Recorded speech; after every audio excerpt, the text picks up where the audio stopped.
사도행전 3장 1절부터 10절까지 말씀입니다. 신약성경 사도행전 3장입니다. 191페이지 1절부터 10절까지 말씀입니다. 찾으셨으면 우리 1절부터 10절까지 우리 함께 합독하겠습니다. 제9시 기도 시간에 베드로와 요한이 성전에 올라갈새 나면서 못 걷게 된 이를 사람들이 메고 오니 이는 성전에 들어가는 사람들에게 구걸하기 위하여 날마다 미문이라는 성전문에 두는지라.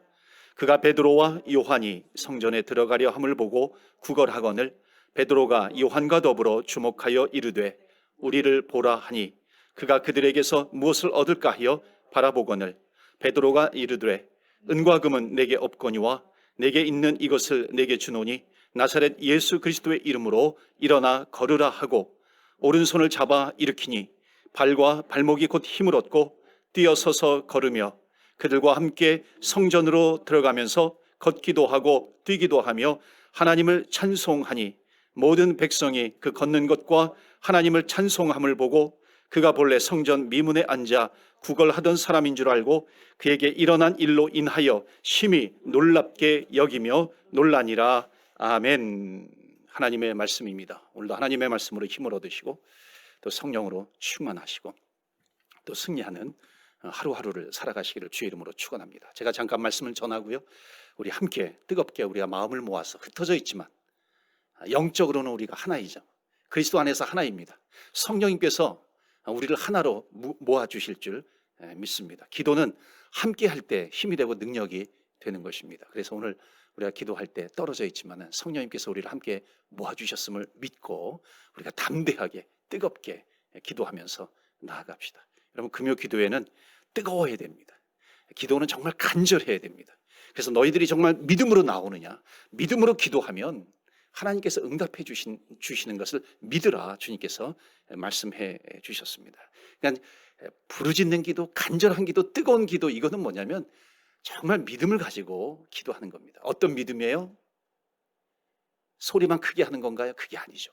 하나님께서 지금 살아계시고 나와 함께 계시고 귀를 기울이시면서 내가 어떤 기도하는 나의 기도를 들으시는 하나님이십니다. 그래서 그 기도가 우리가 주님 앞에 기도할 때 내가 내 의지로 처음에는 기도하죠. 부르짖으면서 기도하는데 어느 순간에 성령님께서 내 기도를 사로잡으시는 거예요. 내 기도를 사로잡고 하나님께서, 성령님께서 기도를 인도해 가시는 것입니다.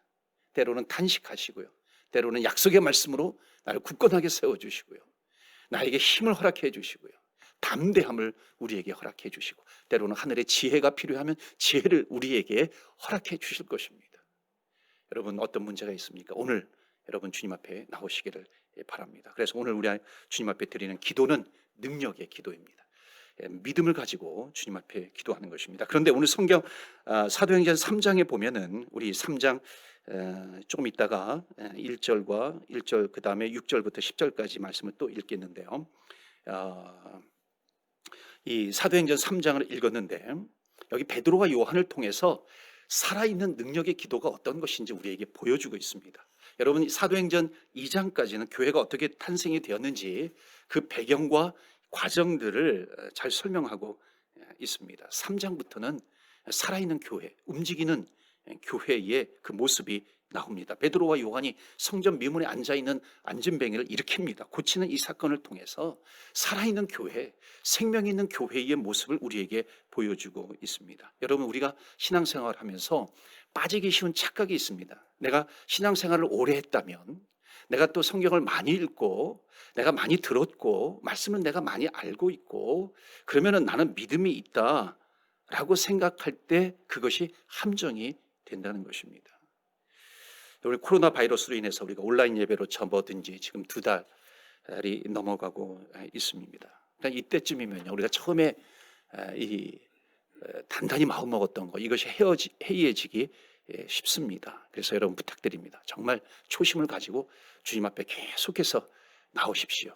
예배의 제단을 쌓으시고요, 기도의 제단을 쌓으시기를 바랍니다. 여러분, 신앙생활이 무엇이라고 생각합니까? 말 그대로 신앙생활입니다. 진짜 신앙생활은 뭐냐면 신앙이 삶으로 드러나는 것입니다. 그런데 그러한 신앙의 삶이 언제 드러나는가? 이러한 코로나 기간같이 어려움, 답답함, 우겨싸임, 이것을 만날 때 정말 신앙이 나타납니다. 그러니까 평상시에 신앙생활을 잘 한 사람들, 신앙의 훈련을 잘 받은 사람은 이러한 기간을 만나도 넉넉히 이겨나가는 것입니다. 근데 그게 되지 않으면 지는 거죠. 하나님과 더 멀어지는 것입니다. 마치 지금 기간은요, 우리는 종말론적인 신앙생활을 해야 됩니다. 종말론적인 신앙생활이라고 하는 것은 뭐냐면 내일이라도 당장 주님께서 오실 수 있다. 그때 내가 주님을 어떻게 맞이할 것인가. 이 종말론적인 신앙을 가지고 살아가는 것입니다. 그러니까 이런 코로나 기간을 맞이하게 되면요, 우리에게 딱 드는 생각은 뭐냐면 종말론적인 신앙입니다. 말세가 되었고 하나님께서, 예수님께서 다시 오신다고 약속하셨기 때문에 바로 이러한 때에 주님께서 다시 오실 수도 있다라고 하는 그 마음을 가지고 신앙생활 하는 거, 이게 종말론적인 신앙생활입니다. 그러니까 그런 믿음을 가지고 있으면요, 지금 이 알곡과 가라지를 가르듯이 하나님께서 내 믿음을 점검하라고 하시는구나, 그 기회로 우리는 삼을 수 있는 것입니다. 그런데 여러분, 내가 신앙이 부족한 것 같아도 신앙을 붙들면은, 하나님을 신뢰하면 살아나게 되는 것입니다. 여러분, 이것은 사실이에요. 하나님은 누구이십니까? 한 사람 안에서 그가 능력이 있고 활력 있게 살도록 우리를 만드실 수 있는 분이 누구시냐? 하나님이십니다. 사도행전 3장에서 1절을 볼 텐데요, 우리가 볼 수 있는 것이 바로 이런 살아있는 신앙입니다. 자, 1절 말씀 보시면은 제9시 기도 시간에 베드로와 요한이 성전에 올라갈새. 그러니까 살아있는 신앙을 갖기 위해서요, 또 능력 있는 기도를 하기 위해서 우리에게 주신 메시지 첫 번째는 뭐냐면 시간을 정해놓고 기도해야 된다는 것입니다. 시간을 정해놓고 기도하는 것. 베드로와 요한은 여기 9시 기도 시간이라고 하는 것은 뭐냐면은 시간을 정해놓고 기도했다는 것입니다. 이것은 뭐냐면 신앙이 커가면요, 자라나는 신앙이 되면은 나타나는 현상이 뭐냐면 주님을 닮아가게 되는 것입니다. 그러니까 지금 베드로와 요한이 시간을 정해놓고 기도했다라고 하는 것은요, 그냥 나는 기도에 정해놓고 이게 매뉴얼이니까 이거를 해야 되겠다, 그게 아니라 예수님을 닮아가는 신앙이 여기에서 나타나는 겁니다. 여러분, 예수님은 어떤 분이셨습니까? 습관을 따라서, 시간을 정해놓고 습관을 따라서 기도하신 분입니다. 그러니까 예수님이 하신 것을 그대로 따라가는 거죠. 매일 중보기도 시간이 되면은요, 우리 교회에서 소망관에서 우리 중보기도 팀이 코로나 이전에 함께 모여서 팀원들이 시간을 정해놓고 기도하죠. 새벽 기도 시간에 시간을 정해놓고 기도했죠. 또 지금은 우리 온라인 예배를 통해서 우리 시간을 정해놓고 예배를 드리고 기도하기도 합니다. 가정에서는 가정 예배서를 가지고 9시 또는 정해진 시간에 또 기도하는 시간을 갖습니다. 저는 아침 6시 혹은 8시에 소망관에서 개인적인 기도 시간을 갖고 있습니다. 저녁 9시에도 갖고 있어요. 자, 시간을 정해놓고 규칙적으로 드리는 기도는 힘이 있는 겁니다. 예수님도 규칙적으로 기도를 드리셨죠. 누가복음 22장에 보면은 예수님께서 나가서 습관을 따라 감람산에서 기도하셨다. 그러니까 습관을 따라서 기도하셨다라고 하는 것은 뭐냐면 사역을 하실 때에도 기도하셨고요, 그 후에도 기도하셨고, 지쳤을 때에도 기도하셨고, 공격을 받을 때에도 습관을 따라서 기도하신 것입니다. 마지막 십자가의 고난을 앞두고서도요, 이 기도하는 시간은 흔들림이 없었습니다. 그때 감람산에서 또 역시 예수님께서는 습관을 따라서 기도하셨습니다. 우리도 그렇게 기도하면 지쳤을 때에 힘을 얻게 되는 것입니다. 사역을 할 때에 주의 능력으로 감당하는 것입니다. 하나님 아버지의 지혜를 얻을 수 있는 시간이 바로 시간을 정해놓고 우리가 기도하는 그 시간입니다. 고난을 이길 수 있는 힘은 고난을 맞이했을 때 기도하는 것, 그것도 중요해요. 그것도 필요해요. 그러나 정말 우리가 정해놓은 그 기도 시간에 우리가 기도를 쌓아놓으면 우리가 고난을 만난다 할지라도 우리는 이길 수 있는 힘을 하나님께서 이미 우리에게 주셨습니다. 그렇기 때문에 우리는 담대하게 이겨나갈 수 있는 것이죠. 바로 이 사도행전 2장에 보면은요, 이 초대교회 기도의 모습이 나오죠. 자, 앞으로 코로나 기간이 끝나면요, 교회에 나타날 운동이 어떤 운동이냐면, 살아있는 교회는요, 비전 있고 꿈을 꾸는 교회는 사도행전적인 교회로 돌아가자, 이 외침이 있을 거예요. 이 마음이 있을 겁니다. 지금 하나님은 지금 교회를 통해서 코로나 기간 준비하고 코로나 기간 이후에 성령의 새 바람을 불어주실 것입니다. 그러니까 초대교회의 특징이 뭐예요? 성령의 강한 바람이 불었다는 겁니다. 성령의 기름 부으심이 있었다는 거예요. 사도행전 2장의 오순절 날에 저희가 다 같이 한 곳에 모여서 간절히 기도할 때에 저희가 다 성령의 충만함을 받았어요. 성령이 말하게 하심을 따라서 다른 방언으로 말하기 시작하니라. 성령이 임한 현상들이 나타나게 되었다라고 하는 것입니다. 급하고 강한 불이 있어요. 바람이 불었어요. 성령의 불이 각 사람 위에 임하니라. 이거 각 사람들이 성령의 충만함을 받았다고 기록하고 있습니다. 자, 그 전에 성령을 받을 때까지 어떻게 하라고 그랬습니까? 기다리라고 그랬습니다. 기다리라고 하셨죠. 기다린다라고 하는 것이 뭐예요? 정해진 시간을 놓고 시간에 기도하면서 기다리는 것입니다. 그런데 사도행전 말씀을 살펴보면 120명이 남은 거예요. 더 많은 사람이 있었어요. 1000명, 2000명이 있었어요. 그런데 120명이 남은 겁니다. 베드로가 전할 때 예수 믿는 사람들이 믿음으로 받아들이지 못하면 그냥 흘러가 버리는 것입니다. 그러니까 초대교회의 모습 가운데 정말로 중요한 기도의 모습이 정해진 기도의 시간이 있었다는 것입니다. 제9시 기도 시간에 아침 기도 시간이 있었어요. 낮 기도 시간이 있었어요. 저녁에 기도 시간이 있었다는 것입니다. 그러므로 성령을 기다리라. 성령을 받은 사람이 몇 명이에요? 120명이에요. 이들은 성령을 주신다라고 하는 예수님의 이 약속을 믿고 끝까지 그 기도의 자리, 기도의 시간을 지킨 사람들입니다. 하나님은요, 교회를 세워놓으시고 이제 이 사람들을 통해서 하나님께서 교회에 꿈과 비전을 주시고 이들을 통해서 성령 충만한 이들을 통해서 하나님께서 주의 사역, 주의 꿈, 비전을 이루어 가신 것입니다. 여러분 3,000명이 있었어요. 5,000명이 돌아왔어요. 근데 기다린 사람은 몇 명이에요? 120명이라고 하는 겁니다. 5,000명의 신도들 앞에 남은 120명의 성도들, 그들은요 다 성령을 받았다라고 하는 것입니다. 여러분 성령을 받으면 믿음이 생깁니다. 나 환자에게 믿음이 들어가니까 어떻게 해요? 주여 원하시면 저를 깨끗하게 해 주실 줄 믿습니다. 주님께서 손을 대셨죠. 터치하셨어요. 병의 근원을 완전히 마르게 하셨다는 것입니다. 그런데 여러분 이 사람은 또 아플 수 있어요. 또 병이 생길 수 있습니다. 그런데 성령을 체험했어요. 주님의 만지심과 치유하심과 회복을 경험했습니다. 그러면 아프면 이제는 어떻게 할까요? 주님께 나와 기도하겠죠. 그런데 아플 때만 할까요? 문제 있을 때만 나와서 기도하면 또 넘어지고 또 쓰러지고 일어났다 또 쓰러지고 또 넘어지고 일어났다 넘어지고 하는 겁니다. 그런데 어떻게 했을까요? 여기 성경에 보면 진심으로 주님께 찬양했다고 그랬어요. 정말로 하나님께 영광을 돌렸다는 것입니다. 이 말씀은 뭐냐면요, 주님 정말로 찬양하고 주님께 영광을 돌리면 주님을 닮은 신앙생활을 한다는 겁니다. 주님을 닮은 신앙생활이 뭐예요? 그게 어디에서 나타납니까? 기도에서 나타나죠. 정해진 시간 놓고 기도합니다. 어떤 시련이 와도, 어떤 고난이 와도, 우울증이 와도 이기는 겁니다. 왜? 기도가 습관이 되어 있기 때문에, 기도가 생활화되어 있기 때문에 그런 것입니다. 그러니까 승리를 쌓아놓고 이기는 훈련이 이미 되어 있는 겁니다. 그게 어디에서 나와요? 기도에서 나오는 것입니다. 그러니까 지금 이 기도 시간은 우리에게 너무너무 중요한 거예요. 중요한 것뿐만 아니라 우리에게 생명이 되는 것입니다. 왜냐하면 기도를 통해서 하나님께서 우리를 살려주시기 때문에, 우리의 영을 살려주세요. 우리의 심령, 우리의 생각, 우리의 마음을 살려주세요.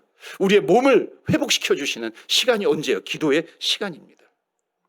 다니엘도 마찬가지죠. 다니엘서 6장에 보면은 예루살렘을 향해서 하루에 하던 대로, 전에 하던 대로 3번씩 무릎 꿇고 기도하였다. 규칙적으로 기도했어요. 그것이 그의 능력이었습니다. 그래서 다니엘은 기도의 능력으로 모든 우상을 섬기라라고 하는 그런 강요, 사조굴에 집어넣겠다라고 하는 그런 위협, 그것을 다 이겨낸 것입니다. 그래서 여러분, 기도하는 사람들은요, 기도하는 사람에 따라서 두 가지 유형으로 나뉩니다. 기도하는 사람과 기도로 사는 사람이에요. 기도할 상황에 처해질 때만 기도하는 성도가 있고요, 지속적으로 기도하는 성도가 있습니다.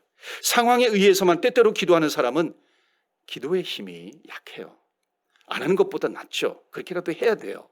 그런데 정말로 능력 있는 기도를 하기 위해서는 정해진 시간, 규칙적으로 나에게 기도의 시간이 있음을 알고 그 자리를 지키고 그 자리에 나오는 사람입니다. 여러분, 상황에 의해서만 기도하는 사람, 안 하는 것보다 낫다 그랬죠. 그런데 열심히 기도할 때는 믿음이 있는 것처럼 보이기도 하지만 시험이 오면은 자기도 모르게 쉽게 또 무너질 수 있다는 것입니다. 반면에 기도로 사는 사람, 습관을 따라 기도하는 사람, 기도를 통해서 그 신앙 믿음을 강하게 뿌리내리기 때문에 반드시 승리하게 됩니다. 그럼 당해낼 수가 없다는 겁니다. 그 누구도. 제가 가까이 지냈던 한 목사님 계셨는데요. 나이가 저보다 한 4살 정도 많으신데요. 4, 5살 정도 많으신데 아주 젊으셨을 때부터 이 당뇨로 고생을 하신 분이에요. 근데 그분을 보면 참 대단해요. 아주 그 멀거나 중요한 때를 제외하고는요, 가게 갈 때도 그렇고 신방 가실 때도 그렇고요, 항상 걸어다니거나 뛰어다니는 겁니다. 교회협의회 회의가 이제 매달 한 번씩 있었는데요, 차로 한 20분 정도 달리는 그런 거리면 얼마나 먼 거리예요. 그런데 집에서부터 뛰어오시는 겁니다. 그러니까 도착하면 땀이 그냥 막 범벅이 되어 있는 거죠. 처음에는 목사님 왜 저렇게 오시나 그랬는데요, 다 이유가 있더라고요. 나중에 이제 집으로, 회의가 끝나고 집으로 돌아갈 때는 항상 저의 차를 타곤 하셨는데, 그분이 그러시는 거예요.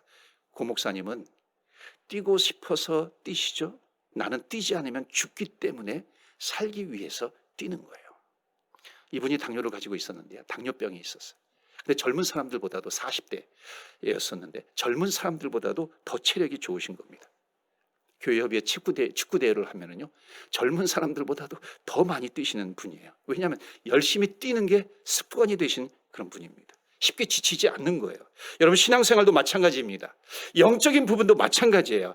습관을 따라서 기도하는 사람, 정해놓고 나에게 기도 시간이 있어, 이런 믿음을 가지고 기도하는 사람들은요, 절대로 쉽게 지치지 않습니다. 쉽게 넘어지지 않습니다. 저는 늘 습관적인 기도 가운데 하나가 뭐냐면, 토요일 밤에 설교문을 이제 완성을 하면은 성전에 올라가서 그 강단에서 무릎을 꿇고 기도하는 겁니다. 하나님, 이 준비된 말씀에 성령의 기름을 부어 주시옵소서. 하나님께서 기름을 부어 주시지 않으면은 그냥 종이에 기록된 글자에 불과합니다. 그런데 성령이 부어지면은 이 말씀을 통해서 성도들이 이 말씀을 들을 때에 하나님을 만나는 시간이 될 것입니다. 하나님, 그래서 저를 사용하여 주시옵소서 기도합니다. 여러분, 베드로가 누구예요? 예수님께서 함께 기도하자고 하시면 그 졸기나 하고 때때로 급한 성격 때문에 칼을 쓰기도 하고요, 기도를 하라고 했더니 졸기나 하고요. 예수님은 3번씩이나 배반했던 베드로입니다. 그런데 지금 6절 말씀 보시겠어요? 습관을 따라서 성전에서 기도했던 베드로가 6절, 7절, 8절 말씀 보시면요, 6절에 보면 베드로가 이르되 은과 금은 내게 없거니와 내게 있는 이것을 너에게 주노니 나사렛 예수 그리스도의 이름으로 일어나 걸으라. 이거 선포한 겁니다. 여러분, 이거는 나사렛 예수 그리스도의 이름으로 일어나 걸으라 이렇게 책 읽듯이 한 게 아니에요. 이미 기도로 충분히 영적인 능력, 이 선포의 능력, 말씀의 능력, 이것을 쌓아놓고 있었던 겁니다. 그러니까 내가 너에게 줄 것은 없어, 그러나 곧 나사렛 예수 그리스도의 이름으로 일어나 걸으라. 그에게는 이미 예수 이름으로 가득 찬 능력이 이 베드로에게 있었던 겁니다. 얼마나 대단한 믿음인지. 여러분, 이 안진뱅이는 늘 쪼그려 앉아서 평생을 산 사람입니다. 오른손을 잡아 일으킨 겁니다. 여러분, 이 믿음이 어디서 나왔겠어요? 오른손을 잡아 일으키니라. 그러니까 어떻게 됩니까? 7절 말씀 보시면은 오른손을 잡아 일으키니 발과 발목이 곧 힘을 얻고, 8절 다 같이 있습니다. 시작. 뛰어서서 걸으며 그들과 함께 성전으로 들어가면서 걷기도 하고 뛰기도 하며 하나님을 찬송하니. 아멘. 너무나도 감격스러운 장면입니다. 여러분, 기도로 사는 사람은 절대로 능력이 고갈되지 않습니다. 고갈될 것 같아요? 그러면은 나에게는 기도의 시간이 있어요. 기도의 자리가 있어요. 하나님께서 다시 부어주시는 겁니다. 정기적으로 부어주세요. 하나님께서 채워주시는 시간이 있습니다. 또 채워지고 고갈될 것 같으면 또 채워지고. 마치 우리가 가스가 떨어지면 차가 완전히 퍼지잖아요. 쓰잖아요. 그러나 그 전에 우리는 가스를 채워놓지 않습니까? 그러면 차는 정지하지 않아요. 중간에 계속해서 차는 달리게 됩니다. 그런 것처럼 우리가 정해놓은 기도의 시간이 있어요. 이 기도의 자리가 있어요. 하나님께서 계속해서 우리에게 부어주는 그런 시간이 있습니다. 그리스도인은 하나님의 능력을 받아야 돼요. 하나님의 능력을 받아야 날마다 힘있게 하나님의 일을 감당할 수 있는 줄 믿습니다. 기도로 사는 사람이 되어서 여러분, 끊이지 않는 능력 가운데 설 수 있는 저와 여러분 되시기를 주의 이름으로 축원합니다. 아멘. 여러분, 코로나 바이러스로 인해서요, 정말 기도하는 것이 어려운 분들이 많이 계실 거예요. 함께 모여서 기도하는 것이 습관이 되신 분들은요, 특히나 이렇게 혼자 계실 때 기도하는 것이 어려울 수도 있습니다. 그러나 어려울 때 주님 아시죠? 기도에 하는 환경이 어려운 거 주님 왜 모르시겠어요? 그러니까 주님은 우리의 환경을 보시는 분이 아니라 마음을 보시는 분입니다. 그런 환경 가운데 내가 하나님, 이 기도의 자리, 이 기도의 시간 나에게 너무나도 중요하기 때문에 내가 어떤 환경 가운데서도 내가 주님을 만나는 이 시간 내가 반드시 지키겠습니다. 하나님께서요, 그 마음, 그 믿음으로 나오는 자에게 하나님께서는 귀를 열어주시고요, 하나님께서 눈동자와 같이 지켜주시고요, 졸지도 아니하시고 주무시지도 아니하시는 하나님께서요, 마치 마가의 다락방에 성령을 부어주셨듯이 여러분의 가정이 마가의 다락방이 될 것이고요, 성령으로 가득하게 될 것이고요, 자라나는 자녀들이여 믿음으로 자라나게 될 것입니다. 그렇기 때문에 여러분, 기도의 자리에 부득불 떠나 있었다면 다시 기도의 자리로 모이시고요, 정해놓고 규칙을 따라서, 습관을 따라서 기도하는 이 기도의 자리가 여러분의 인생 가운데 가장 소중한 자리가 되시기를 주의 이름으로 축원합니다. 자, 두 번째로요, 하나님께서 우리의 삶을 인도해야 됩니다. 자, 만나게 하셨는데 9절 보시겠어요? 9절 10절 말씀을 보시겠는데, 9절에 보시면은 모든 백성이 그 걷는 것과 하나님을 찬송함을 보고, 10절에 그가 본래 성전 미문에 앉아 구걸하던 사람인 줄 알고 그에게 일어난 일로 인하여 심히 놀랍게 여기며 놀라니라. 자, 하나님께서 베드로와 요한을 나면서 못 걷게 된 사람 앞으로 하나님께서 인도하신 것입니다. 자, 이게 만남이에요. 하나님께서요, 자, 기도의 시간이 있었어요. 습관을 따라서 규칙적으로 기도했어요. 기도할 때마다 성령의 능력을 체험했어요. 평상시에 기도의 능력이 있었습니다. 어느 정도 되니까요, 이제 하나님께서 그를 누군가에게로 이끄시는 거예요. 누구를 만나게 하시는 겁니다. 자, 성전 미문에 앉아있던 그 거린에게로요, 그 맹인에게로 인도하셨어요. 그리고 인도하신 이유가 뭐예요? 그에게 있는 능력을 사용하신 겁니다. 하나님께서 이미 부어주신 능력을 사용하게 하신 거예요. 그러니까 베드로와 요한은 하나님께 쓰임 받았다라고 하는 것은 뭐냐면은, 야, 이제 베드로, 요한, 너는 정말 기도에 무릎을 꿇고 기도하면서 나와 만나는 그 많은 시간들, 그 시간들을 통해서 너가 얼마나 내 마음이 너의 마음이 되었고, 내 뜻이 너의 뜻이 되었고, 내 비전이, 내 꿈이 너의 비전과 너의 꿈이 되었고, 이제 내가 하고자 하는 사역을 너가 할 수 있는 그런 준비된 너희들이 되었는데, 이제 내가 만날 사람들을 만나게 해주겠다. 준비된 영혼들을 만나게 해주겠다는 것입니다. 그래서 이 맹인에게로 인도하는 거예요. 그래서 두 번째 메시지는 뭐냐면요, 내가 부족하고 힘든 사람들 만나게 해주시는 하나님의 역사가 있습니다. 거꾸로 내가 부족할 때는요, 누군가가 나와 만나게 해주시는 그런 하나님의 도우심이 있다는 것입니다. 그래서 내가 하나님의 복을 그 사람을 통해서 또 누릴 수 있도록 하나님께서 그 길을 열어주십니다. 하나님께서는 영향력이 필요한 사람과 또 내게 영향력을 줄 수 있는 사람과 만나게 하신다는 것입니다. 이게 베드로와 요한과 나면서 안진뱅이 됐던 이 맹인과 만남, 이 만남을 통해서 우리에게 주시는 두 번째 메시지입니다. 내가 받은 기도의 은사가 있어요. 내가 받은 기도를 통해서 받은 능력이 있어요. 그것을 반드시 사용하게 하신다는 것입니다. 그게 뭐예요? 하나님의 비전이에요. 하나님의 뜻이에요. 다른 말로 하면 미션이에요. 사명을 감당케 하신다는 것입니다. 자, 그렇다면 내가 만난 사람 중에 가장 복된 사람은 누구이겠습니까? 여러분, 주님께서 만나게 해주는 사람이 있습니다. 어려울 때 위로해 줄 수 있는 사람을 만나는 것 복이죠. 도움을 줄 수 있는 사람 만나는 것 복이죠. 구제해 줄 수 있는 사람 만나는 것도 복이지만요, 정말로 복 중에 복은요, 예수님을 만나서 구원받게 해주는 사람, 그 사람을 만나는 것이 가장 큰 복 중에 복이라고 하는 것을 여러분 믿으시길 바랍니다. 예수님을 만나게 해주는 그 만남, 내가 저 사람을 통해서 예수님을 만났어, 저 사람을 통해서 내가 주님을 만났고 하나님의 자녀가 되었고 천국의 백성이 되었어, 이 만남이 가장 귀한 만남, 복 중에 복이라고 하는 것입니다. 그렇기 때문에 사단은 하나님께서 이어주는 이런 만남들을 굉장히 싫어합니다.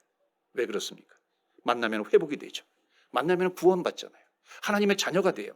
주의 사랑이 전달이 되고, 만나면 기적이 일어나요. 그렇기 때문에 이 만남을 어떻게 해서든지 깨뜨리려고 하는 악한 영이 있다는 것입니다. 사탄이죠. 마귀이죠. 근데 여러분, 우리는 누구예요? 마귀를 따라갈 사람이 아닙니다. 우리는 예수님을 따라가야 될 사람입니다. 그럼 세상이 어떻게 되든지 한 달째, 두 달째 우리가 모여서 예배를 못 드리든지 다 그것을 자체하더라도요, 어느 곳에 있든지 우리는 주님께서 가신 그 길을 따라가는 것입니다. 기도하시고요, 십자가의 길을 가신 그분 예수 그리스도를 따라가는 것입니다. 우리가 져야 될 십자가, 우리가 잘 지고 있습니까? 좁은 길로 들어섰던 그 십자가예요. 여러분, 우리가 살고 있는 이 땅은요, 이 세상의 종착역이 절대로 아닙니다. 어찌 보면 세상의 정거장이에요. 우리의 종착지는 어디예요? 저 영원한 천국입니다. 그렇기 때문에 우리의 시민권은 어디에 있다? 하늘에 있는지라. 우리의 시민권은 하늘에 있는지라. 하늘입니다. 그렇기 때문에 우리는 하늘에 갈 때까지요, 멈춰서는 안 되는 것입니다. 정거장이에요. 종착역이 이 땅이 아니라고 하는 것입니다. 그러니까 우리가 땅의 일을 생각하는 것이 아니라 하늘의 종착점을 우리는 절대로 잃어버려서는 안 된다는 것입니다. 철로 역정에 보면은요, 우리가 발 딛고 있는 이 땅을 뭐라고 부르냐면은 장망성이라고 부릅니다. 여러분, 왜 장망성이라고 부르는지 아세요? 우리가 살고 있는 이 땅은 장차 망할 성, 도시 성자, 장차 망할 도시라고 하는 것입니다. 우리는 장망성인 이 땅을 떠나서 영원한 나라 천국을 향해서 가는 사람들이에요. 그게 그리스도인입니다. 크리스찬입니다. 주님을 따라가는 사람들이에요. 주님께서 기도하시고 십자가를 지시기 위해서 가셨던 그 길을 따라가는 사람이 누구예요? 그리스도인입니다. 크리스찬입니다. 여러분, 옛날 어르신들은요, 믿음의 선조들 장망성에 미련을 두지 않았습니다. 내가 가지고 있는 모든 것, 요단강을 건너갈 때 그것을 다 내려놓고 십자가를 지고 따라간 것이에요. 하나님께서 주실 영원한 상급, 그것을 바라보면서 따라간 것입니다. 포기하지 않는 믿음이에요. 불로 연단하여도 없어질 금, 그것도 포기하고요, 넓은 길 다 포기하고, 주여 제가 믿음을 가지고 왔습니다, 그러면서 주님을 향해서 따라가는 삶, 그게 그리스도인이라고 하는 것이죠. 우리 믿음의 조상들이 걸었던 그 길, 십자가의 길입니다. 우리가 그 길을 함께 걸어가는 것입니다. 여러분, 이 하나님은 한 번도 일을 쉬신 적이 없으십니다. 우리가 기도할 때 쉬시지 않으셨어요. 우리가 주의 사명을 감당할 때, 십자가 질 때 주님께서는 한 번도 쉬시지 않으셨습니다. 그렇기 때문에 이 코로나19 이 기간에도요, 어떤 발병이 있다 할지라도요, 하나님은 하나님의 일을 절대로 멈추지 않으십니다. 예수님이 십자가에 달리실 때도 하나님은 일하셨고요, 사도 바울이 감옥에 갇혀 있을 때도 하나님은 일하셨어요. 그렇기 때문에 우리가 믿는 것은 이 기간이 정말 답답하고, 이 기간이 정말 불안하고, 아직까지도 완전하지 않은 것 같은 이 세상에 살고 있다 할지라도 그 가운데 하나님은 일하십니다. 그렇기 때문에 우리는 누구를 바라봐야 되겠어요? 이 환경 가운데 끝까지 주님을 바라보는 것입니다. 그렇기 때문에 사랑하는 성도 여러분, 멈춰 있지 마시기 바랍니다. 가정에서든지 어디에서든지, 가정에서 예배드리고 기도하는 것, 그 자체가 가정에서 하나님께서 일하고 계시는 겁니다.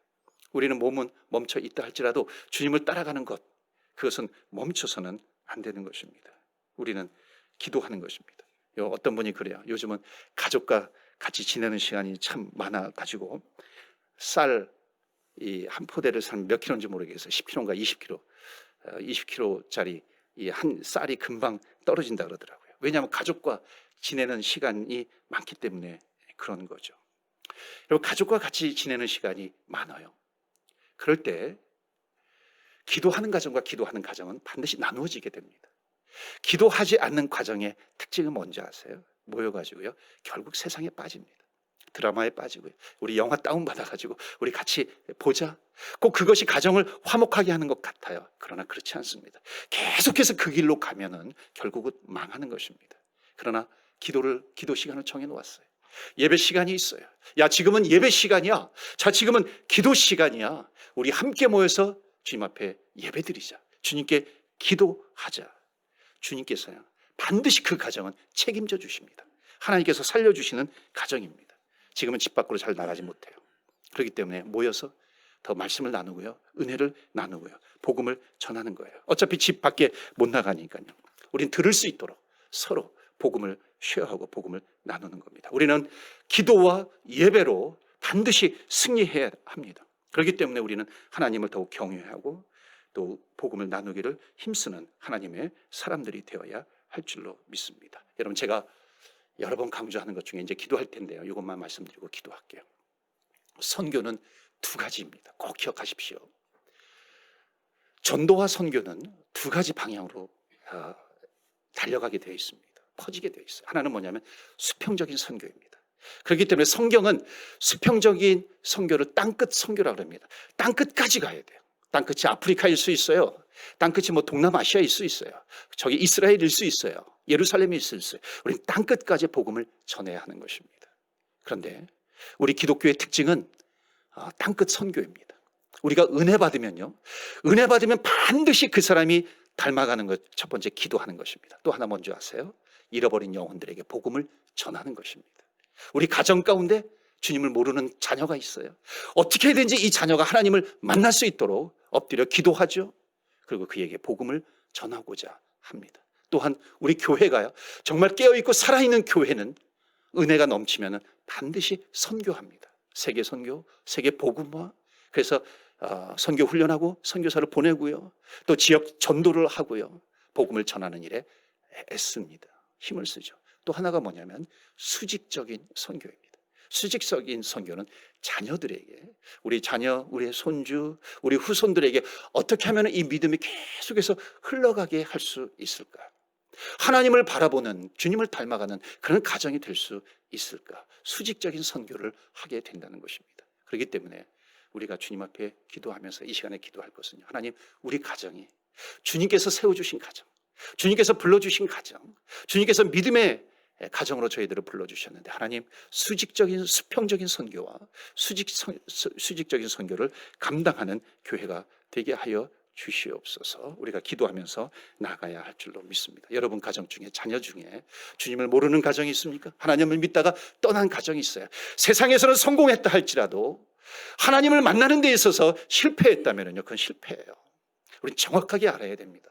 영적으로 깨어있는 사람, 기도하는 사람, 기도의 능력을 얻는 사람들은요, 반드시 하나님께서 사용하시는데 영적으로 눈을 떠서 보게 합니다. 우리의 자녀 가운데 아직 주님을 모르는 영혼들을 위해서 놓고 기도하는 거예요. 그러니까 여러분 위해서 기도하십시오. 또 우리 교회가 세계 선교를 위해서 쓰임받는 교회가 되게 하여 주시옵소서. 여러분 위해서 기도해 주시기를 바랍니다. 그래서 여러분 지금은 준비하는 기간이에요.